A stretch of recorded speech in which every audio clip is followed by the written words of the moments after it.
Tata nano, एक ऐसा नाम जो कभी हर भारतीय की जुबान पर था। इसने एक रेवोल्यूशन का वादा किया था, एक ऐसा वादा जो हर आम आदमी के दिल को छू गया। हर इंडियन फैमिली के लिए एक कार, एक ऐसा सपना जो हर परिवार को एक नई उम्मीद दे रहा था। 2008 में लॉन्च हुई ये दुनिया की सबसे सस्ती कार थी। इसने पूरी दुनिया का ध्यान अपनी ओर खींचा। सपना बड़ा था, मिडिल क्लास फैमिलीज जो स्कूटर्स चलाते हैं उन्हें एक सेफर और कंफर्टेबल राइड मिले, एक ऐसा वाहन जो उन्हें बारिश और धूप से बचा सके। लेकिन यह सपना ज्यादा दिन तक नहीं चला। धीरे धीरे ये कार बाजार से गायब होने लगी। 2018 तक टाटा नैनो का प्रोडक्शन बंद हो गया। एक ऐसा अंत जिसकी किसी ने कल्पना नहीं की थी। क्या गलती हुई?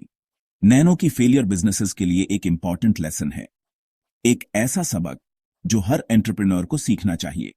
ये एम्बिशन, गलत कैलकुलेशन और मार्केट को समझने की चैलेंजेस की कहानी है।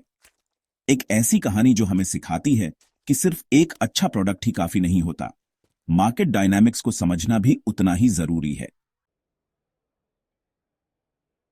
सबसे बड़ी प्रॉब्लम थी कार की मार्केटिंग। टाटा मोटर्स ने इसे प्राउडली दुनिया की सबसे सस्ती कार कहा। इससे इमेज प्रॉब्लम क्रिएट हुई। लोगों को लगा कि अगर ये इतनी सस्ती है तो जरूर पूरली मेड होगी। कोई भी सबसे सस्ता सामान यूज करते हुए नहीं दिखना चाहता। ये लो क्वालिटी और लो सोशल स्टेटस से जुड़ गई। इस परसेप्शन ने नैनो के रोड्स पर आने से पहले ही उसे नुकसान पहुंचाया। सबसे सस्ती कार टैग का एक और अनइंटेंडेड कॉन्सिक्वेंस हुआ। इसने नैनो को गरीबों के लिए प्रोडक्ट जैसा बना दिया। यह टाटा का टारगेट मार्केट नहीं था। वो एस्पिरेशनल मिडिल क्लास को अट्रैक्ट करना चाहते थे। नैनो की ब्रांडिंग इस सेगमेंट से कनेक्ट नहीं कर पाई। ये दो स्टूल्स के बीच फंस गई, गरीबों के लिए बहुत महंगी और मिडिल क्लास के लिए बहुत लो इमेज। नैनो टेक्निकल इश्यूज के बिना नहीं थी। कार में आग लगने की रिपोर्ट्स आईं, जिससे सीरियस सेफ्टी कंसर्न्स पैदा हुईं। हालांकि ये इंसिडेंट्स कम थे, लेकिन इन्होंने नेगेटिव पब्लिसिटी की वेव क्रिएट कर दी। कार में कुछ बेसिक फीचर्स भी नहीं थे, जैसे पावर स्टीयरिंग और एसी बेसिक मॉडल में।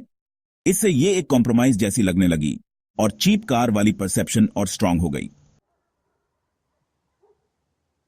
सेक्शन 5, मार्केटिंग की गलतियां और डिस्ट्रीब्यूशन की परेशानियां।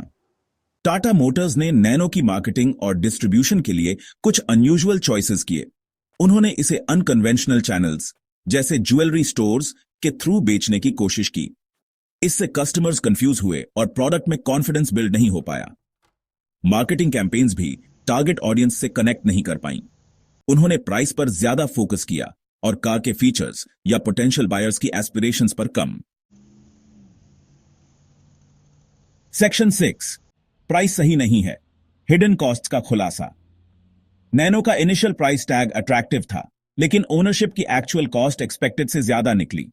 हिडन कॉस्ट्स जैसे टैक्सेस और इंश्योरेंस ने प्राइस बढ़ा दी। इससे नैनो का प्राइस एडवांटेज कम हो गया। कस्टमर सोचने लगे कि क्या सेविंग्स, फीचर्स, सेफ्टी और इमेज में किए गए कॉम्प्रोमाइजेस के लायक हैं। सेक्शन 7, टू व्हीलर ओनर्स को लुभाना हद से ज्यादा कोशिश। टाटा का एक की ऑब्जेक्टिव था टू व्हीलर ओनर्स को नैनो खरीदने के लिए कन्विंस करना। नैनो को एक अफोर्डेबल और प्रैक्टिकल ऑप्शन के रूप में पेश किया गया था, जो उन लोगों के लिए था जो अपनी 2 पहिया से 4 पहिया वाहन में अपग्रेड करना चाहते थे। लेकिन यह एक बड़ा चैलेंज साबित हुआ। कई टू व्हीलर ओनर्स को नैनो की कीमत और उसके मेंटेनेंस कॉस्ट को जस्टिफाई करना मुश्किल लगा। कई टू व्हीलर ओनर्स को नैनो की रनिंग कॉस्ट उनके एग्जिस्टिंग खर्चे से ज्यादा लगी। बाइक और स्कूटर की फ्यूल एफिशिएंसी और कम मेंटेनेंस कॉस्ट के सामने नैनो का खर्चा ज्यादा महसूस हुआ। इसके अलावा एक कल्चरल एलिमेंट भी था। भारत में परिवार अक्सर एक ही बाइक पर सफर करते हैं, जो एक तरह से बॉन्डिंग का एक्सपीरियंस होता है। इंडिया में कार का होना स्टेटस सिंबल माना जाता है, जबकि टू व्हीलर्स यूटिलिटेरियन व्हीकल्स हैं।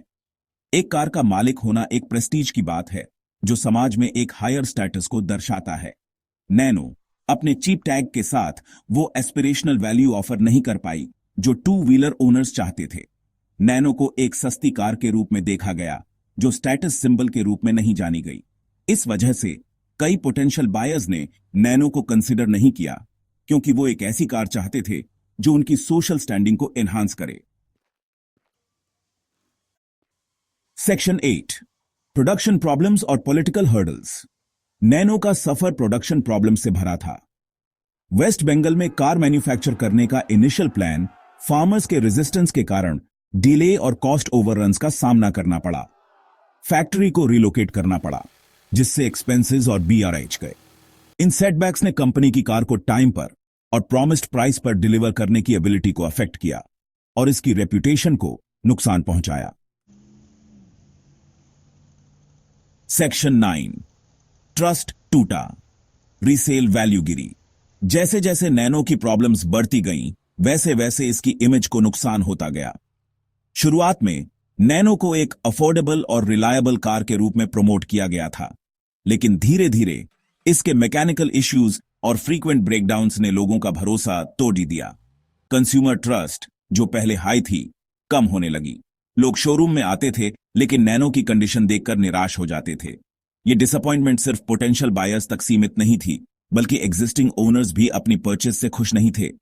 ये कार की पूर रीसेल वैल्यू में रिफ्लेक्ट हुआ। ओनर्स ने अपनी नैनो को बेचने की कोशिश की, लेकिन बायर्स की कमी के कारण उन्हें लो ऑफर्स मिलते थे। मार्केट में नैनो की डिमांड कम हो गई थी और इसका सीधा असर इसकी रीसेल वैल्यू पर पीडी ढा। लोग यूज्ड नैनो खरीदने से हिचकिचा रहे थे, मेंटेनेंस इश्यूज और फर्दर डिप्रिसिएशन के डर से। मैकेनिक्स भी नैनो की फ्रीक्वेंट रिपेयर्स से परेशान थे और ये बात पोटेंशियल बायर्स तक पहुंच रही थी। इससे एक विशियस साइकिल बन गया, जिससे कार की अपील और कम हुई और इसके इवेंचुअल डिमाइज में कंट्रीब्यूट किया। शोरूम्स में नैनो की सेल्स गिरती गईं और डीलरशिप्स ने भी इसे स्टॉक करना कम कर दिया। टाटा नैनो की कहानी एक कॉशनरी टेल है।